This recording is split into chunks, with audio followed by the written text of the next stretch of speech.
외국에서 한때 유행했던 짤인데요. 맨시티, 아스날, 리버풀을 잇따라 상대하며 챔피언을 결정지을 선수가 바로 손흥민이라는 의미죠. 최근 아스날과 리버풀의 무기력하게 패해 짤의 의미가 퇴색되었지만 그래도 늘 활약했던 손흥민인데요.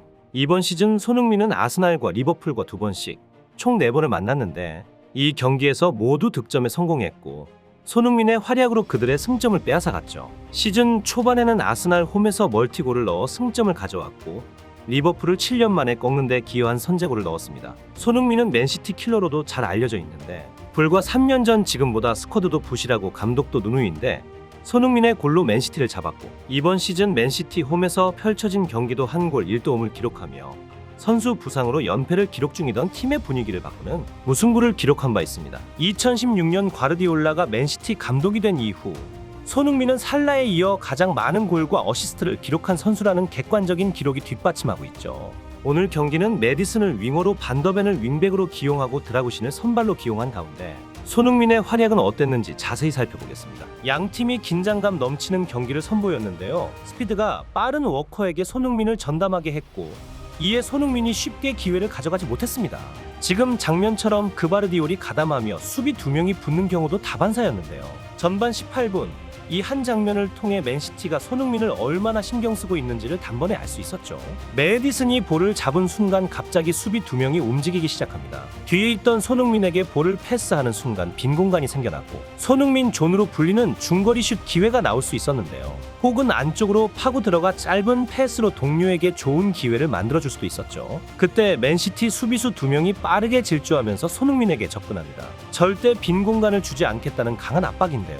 빠른 수비 가담에 어떤 공간도 나오지 않자 손흥민은 어쩔 수 없이 뒤에 있는 벤탄쿠르에게 패스할 수밖에 없었습니다. 하지만 한쪽의 수비가 몰리면 반대편에는 빈 공간이 많이 생긴다는 점을 역이용한다면 토트넘의 좋은 기회가 찾아올 수 있었죠. 실제로 토트넘은 중앙 지역에서 2번의 간결한 패스를 성공하고 빈 공간이 많은 존슨에게 잘 연결되었는데요. 존슨의 볼터치 이후 크로스를 올리는 과정에서 중앙 지역의 손흥민의 움직임이 날카로웠습니다. 맨시티 수비 6명을 무력하게 만드는 기습 침투였고 오프사이드 라인을 걸치며 모든 선수를 따돌릴 수 있는 움직임이었죠. 하지만 존슨의 크로스는 그바르디올의 블록에 막히며 무산되고 맙니다. 존슨이 스피드를 더욱 살리고 크로스가 정확했다면 어떤 장면이 나왔을지 모르는 상황이죠. 이렇게 전반은 0대 0으로 끝났고 후반 시작하자마자 손흥민의 미친 움직임이 빛났던 장면이었는데요. 손흥민은 토트넘의 역습 순간 중앙 지역에서 하프라인으로 침투하는데요. 포로의 패스가 사르에게 빠르게 이어지며 사이드로 침투하는 존슨에게 연결됩니다. 중앙 지역의 손흥민보다 앞선 수비는 단 1명.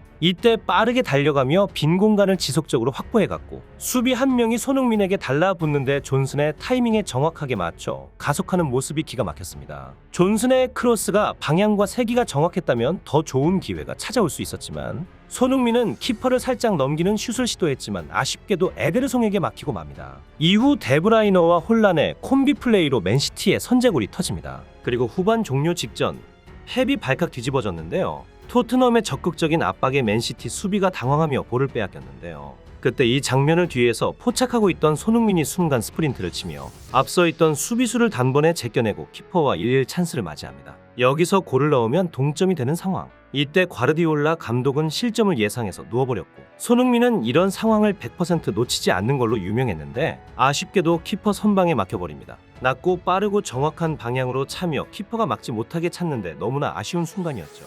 토트넘은 챔스 진출 가능성을 살릴 수 있었던 순간이었고 맨시티는 4연속 우승의 가장 큰 고비였는데 한순간에 극복해버리고 맙니다. BBC에서는 북런던의 붉은 반쪽 아스날이 필사적으로 원했던 장면이죠. 손흥민이 골문으로 돌파했고 그 위치에 있던 손흥민에게 정말 좋은 기회였습니다. 마누엘 아칸지가 하프라인에서 공을 놓쳤고 손흥민이 슛을 날렸지만 오르테가 골키퍼가 최대한 오래 버티며 슈팅을 막아냈습니다. 토트넘에게는 영광스러운 기회였습니다. 최악의 상황을 두려워하던 펩 과르디올라 감독은 토트넘의 동점골을 예상하며 그라운드에 몸을 던졌지만 오르테가가 영웅이 되었다라고 코멘트합니다. 결국 경기는 페널티킥을 얻어낸 맨시티의 추가골로 이변 없이 맨시티의 승리로 끝나고 맙니다.